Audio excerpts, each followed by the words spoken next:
Hi everyone, welcome back to Digital Partners. In today's video, we are going to show you how to send files and PDFs through Instagram DMs step by step.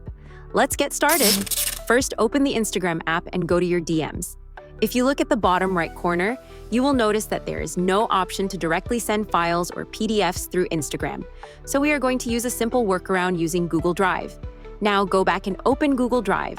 Upload the file or PDF you want to send. Once the file is uploaded, tap on the three dots next to the file. From the menu, select Manage Access or Share.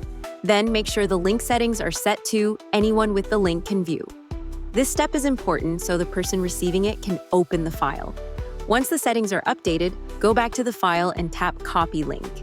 Now head back to Instagram, open the chat where you want to send the file, and simply paste the link in the message box. Hit send, and that's it. Now you know how to send a file or PDF through Instagram DM using Google Drive. We hope this tutorial was helpful. If you have any questions, feel free to drop them in the comments. Don't forget to like, subscribe, and hit the bell so you won't miss our upcoming tutorials. Thanks for watching Digital Partners, and I'll see you in the next video. Bye.